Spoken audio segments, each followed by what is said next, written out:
royal maroon. Very smart. Karibu Liz. Let's appreciate her one more time. Wewe utatupatia ruhusa ya kukaa chini.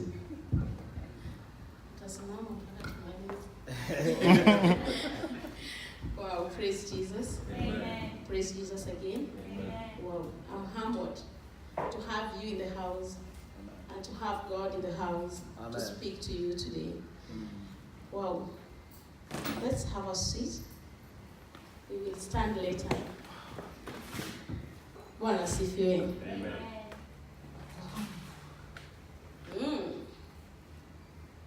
I thank God for giving me this opportunity to speak to the full house of youths today. Amen. I am seeing the full house. And so I'll speak facing this way because the house is full. Praise Jesus. Amen. I'm looking forward to the time that the youths will be full until Tambia Pasi. This house is too small for us. We need a church for the youth, whereby we'll be having our service and the main service will be continuing. Amen. In the other sanctuary. Amen. But we need our church full in all areas, with our own instruments, with everything for our own church as youth. Praise Jesus. Amen.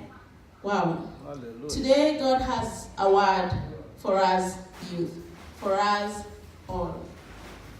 He has released his word today, and his word will not go back to him void. As I was praying and asking God, what do you want me to tell the youth? Yes, we had the theme. And I was like, will I be able to follow this theme? Or God, what do you want me to tell your people? And I had so much to prepare.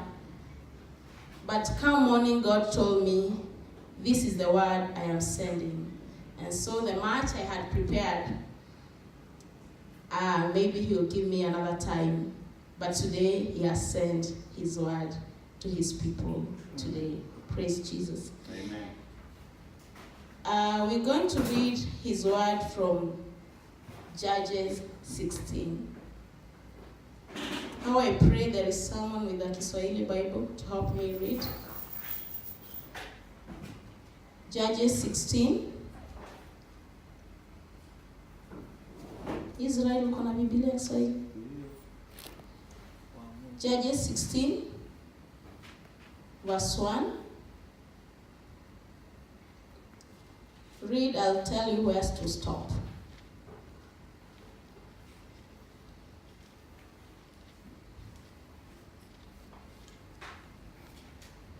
Praise Jesus. Are we all there? Tunangojea Israel. Ama Klaus, uko na Biblia ya Swahili?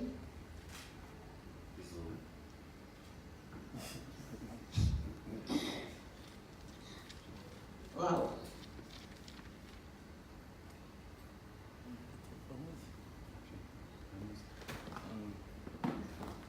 Kitabu cha Waamuzi 16 mstari wa kwanza.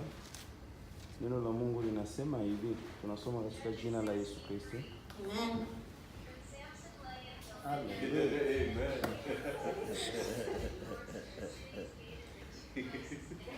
That's part of our topic today. Neno la Mungu linasema hivi, tunasoma katika jina la Yesu Kristo. Samsoni akaenda Gaza, akaona huko mwanamke kahaba, akaingia kwake. Watu wa Gaza wakaambiwa ya kwamba huyo Samsoni amekuja huku. Wakamzingira, wakamvizia usiku kucha kwenye lango la mji. Wakanyamaza kimya usiku kucha, wakisema, na tungoje mpaka mapambazuko, ndipo tutamuua. Basi Samson akalala hata usiku wa manane. Akaondoka katika ule usiku, katikati ya usiku, akashika milango ya lango la mji na milimo yake miwili.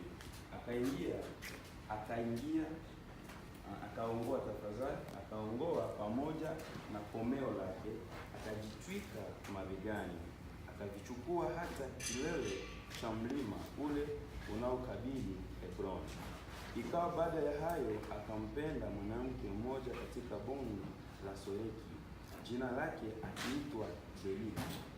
Na wakuu wa Wafilisti wakamwendea wakamwambia, mbembeleze upate kujua asili ya nguvu zake nyingi na jinsi tutakavyoweza kumshinda, tupate kumfunga na kumtesa, na nasi tutakupa kila mtu fedha 1,100. Delila akamwambia Samson, tafadhali uniambie asili ya nguvu zako nyingi na jinsi wezavyo kufungwa ili uteswe. Samson akamwambia, wakinifunga kwa kamba mbichi 7 ambazo hazijakauka bado, hapo ndipo nitakuwa dhaifu, nitakuwa kama wanadamu wenzangu. Ndipo wakuu wa Wafilisti wakamletea kamba mbichi 7 zilizokauka, naye akaufunga nazo. Na yule mwanamke alikuwa na watu katika chumba cha ndani wakimotea. Basi akamwambia Samson, Wafilisti wanakuja. Ndipo akazikata zile kamba kama vile uzi na pamba,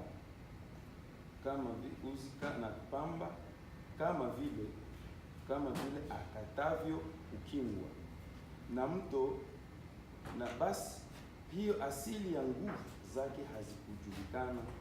Delila akamwambia Samson, tazama, wanidhihaki na kuniambia uongo. Sasa tafadhali niambie, waweza kufungwa kwa kitu gani?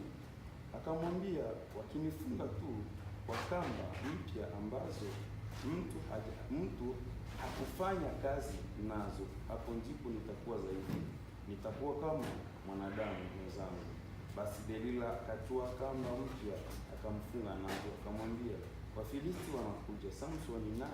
Samson na wale wenye kuotea walikuwa katika chumba cha ndani, naye akazikata akazitupa kutoka mikononi mwake kama uzi. Delila akamwambia Samson, hata sasa umenidhihaki, umeniambia maneno ya uongo. Niambie sasa, waweza kufungwa kwa kitu gani?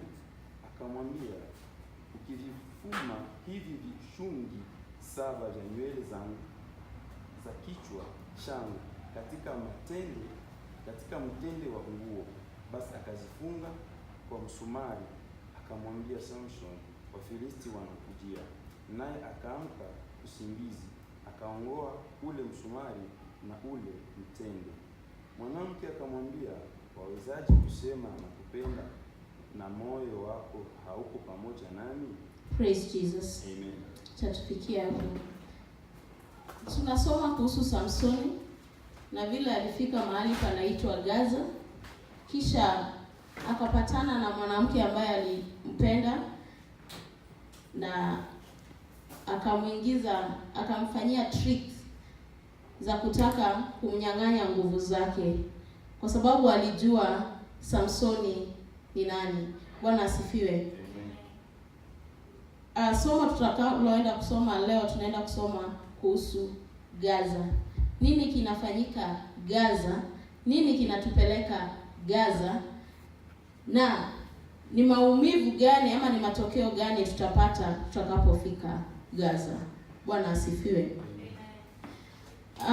Tunaelewa kuhusu Samsoni ya kwamba alikuwa na nguvu, kwamba hata wakati alipatana na Delila alimuelezea kwamba nielezee nguvu zako ziko wapi. Delila akawa Samsoni akawa anajaribu kumdanganya, kwa sababu alikuwa anajua after all nina nguvu, nitaweza, hata nikimdanganya nina nguvu. Bwana asifiwe. Mara ngapi wanarika tunajua kwamba tuna nguvu kwa sababu labda umelelewa kwa nyumba ya Kikristo, unajua nitaomba tu our Father who art in heaven na Mungu atatenda. Nitafanya na Mungu atatenda. Umezoea Mungu kwa sababu unajua kuna nguvu fulani mahali unapotoka, ama wewe unajielewa kuwa na nguvu kwa sababu unajua wewe ni nani. Samsoni alijua yeye ni nani na alijua kwamba nguvu alizopewa zitamwezesha kushinda. Bwana asifiwe. Ndio ikafikia wakati Samsoni akazoea Mungu na akazoea kwamba hata afanye nini, hata afanye dhambi gani, bado tu atashinda. Bwana asifiwe. Samsoni alipojipata Gaza, hakujua kwamba Delila kwamba kabisa ametumwa ili kumaliza, kwamba kabisa Delila ana mpango fulani na kikosi cha Delila si kidogo. Delila anajiona kuwa Samsoni anajiona kwamba ni kama ako tu na Delila, lakini hajui Delila ametumwa na nani. Bwana asifiwe. Many a times we have taken ourselves to the wrong places, not knowing the people who are surrounding us. Maybe you see a friend na unasema huyu tu ni rafiki, but you don't know who has sent that friend. You don't know what is the power behind that friend. You don't know what is the plan behind that friend. Many a times friends have been sent to us. Friends have been sent to us with a purpose, and us tunaregea tu just because we know I'm a Christian. I can pray. But those who have been sent our way, they are full of purpose, and they know what exactly they have come to do. May we know who we are and exactly what we are. Samson did not realize that he had Nazarite vows, whereby as a Nazarite, Samson was not supposed to take wine. Samson was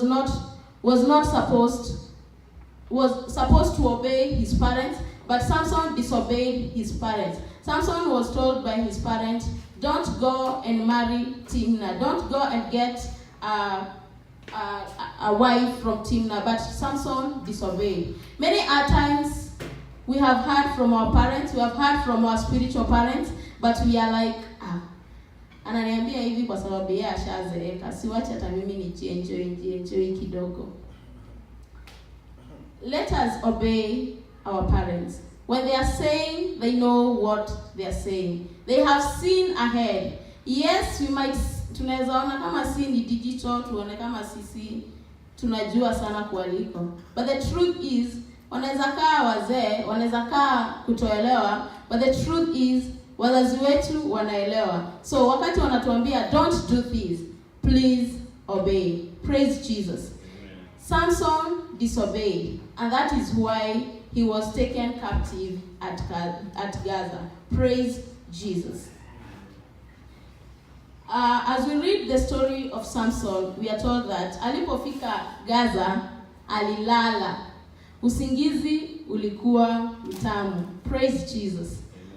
When the devil is around us, and we forget who we are, and we forget the vows in us, we forget that we are Christians, and there are things that we are not supposed to do. We sleep. At Gaza, we sleep. At Gaza, usingizi ni mtamu. Praise Jesus. Be careful not to sleep when you're not supposed to sleep. Praise Jesus. Because when you sleep, the devil is awaiting to destroy what is in you. The devil is waiting to destroy what is in you. Praise Jesus. When we sleep, when we read about Samson, we realize that after being tricked by Delilah for several times, somehow he got confused and he released the secret. Praise Jesus. You might think that, our little boy, but Delilah is very tricky and so much determined. Be careful that the Delilah will not trick you and you release your secret. Hey, Klaus, mbona siku hizi uko juu hivi? Mimi ni ule msee. When you ule msee, but you have forgotten it is because of Christ in you. You have forgotten it is because of Jesus in you. Umeanza kujisifu. Lest you forget it is Jesus, and the Delilahs around will take you captive and take away your hair. Delilahs around will take you captive and take away your eyes.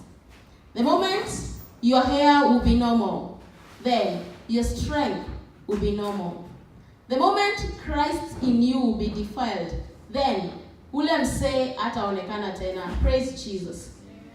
To maintain ule msee na Yesu ndani yetu. Praise Jesus. And how do we maintain the Jesus in us?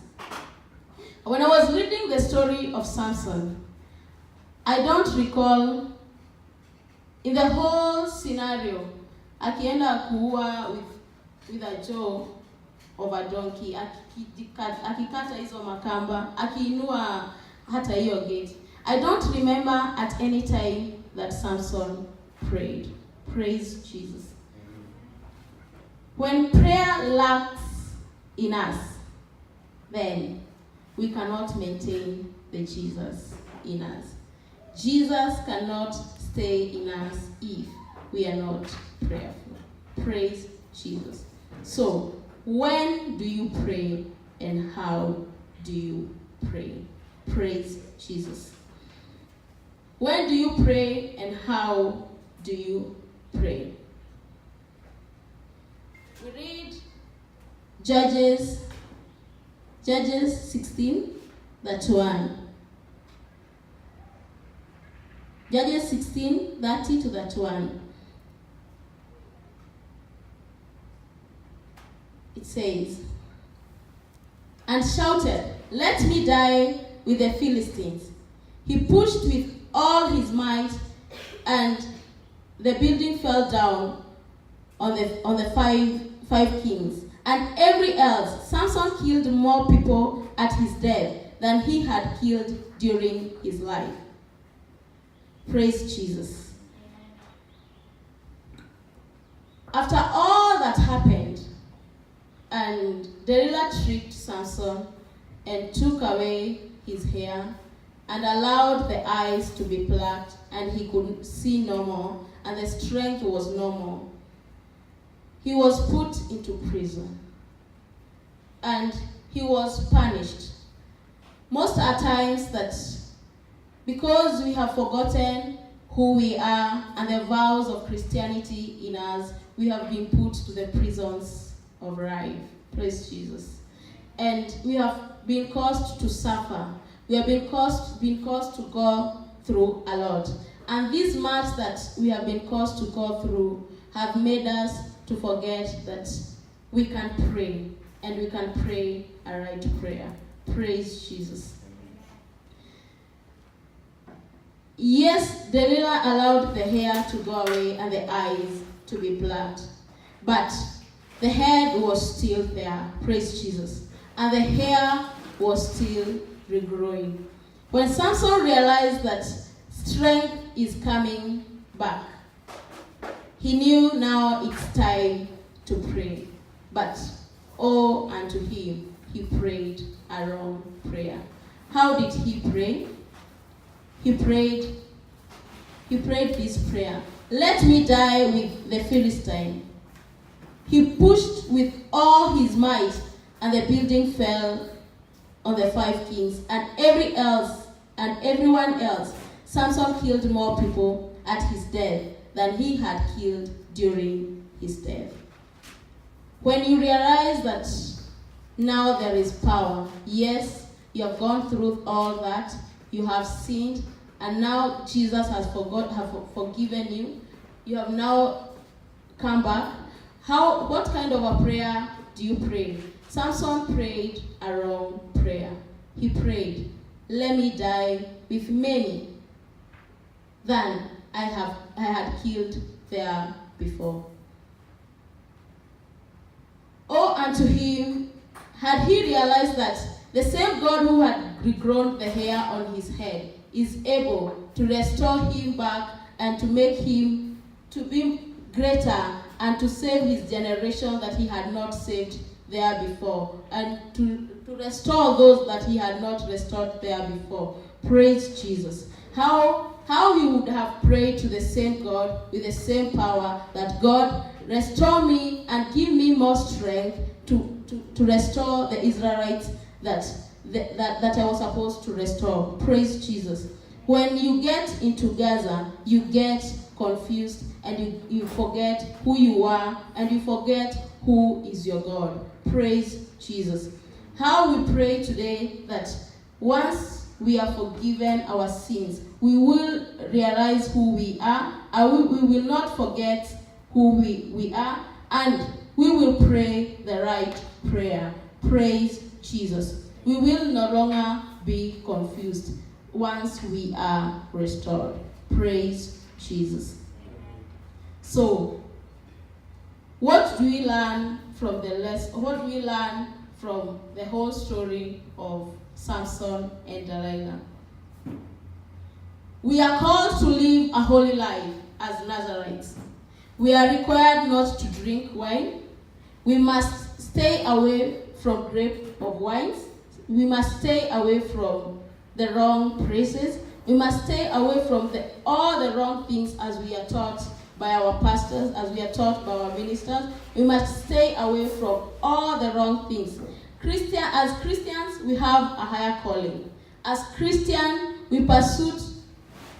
instead of pursuing happiness, we pursue holiness. Praise Jesus. Another lesson we learn is that we can use bad situation to fulfill. God can use bad situation to fulfill his purposes, but the consequences of us not disobeying has to come to us. Praise Jesus. So let us be careful not to make mistakes that will cause us to go through the consequences of our mistakes. Praise Jesus. Another lesson we learn from the story of Samson is that when we choose, Samson chose wrongly. When we choose our life partners, we have the freedom to choose, but the result of choosing, the consequences will follow us. So let us choose rightly. Praise Jesus. Let us, when we are choosing the friends, when we are choosing the partners, choose within the perfect will of God. Praise Jesus. We also learn in this story of Samson that you might choose a partner that will destroy the whole purpose of your life. So when you're choosing, choose wisely. Praise Jesus. And another lesson we learn is that let us use our strength for what God has called us to do. Let us not use our strength in the wrong manner. Samson used his strength to show off. Let us not use the strength that God has put in us to show off. Let us use the strength that God has given us to do what he has sent us to do his work. Praise Jesus.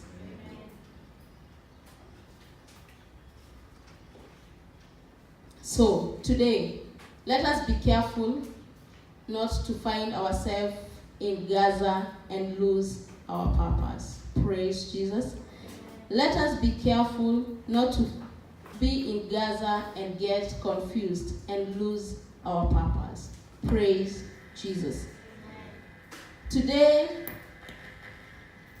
let us choose to make a choice that we will not regret in the rest of our life.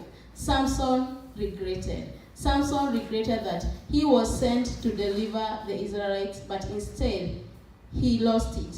Praise Jesus. It was not the plan of God just for Samson to die at the end just like that. The plan of God was for Samson to deliver his generation. Praise Jesus. Let us not lose the plan of God because we are pursuing our happiness. Praise Jesus. So, in all our actions, let us know the consequences of our actions and let us take care. Praise Jesus. Hope you're all blessed.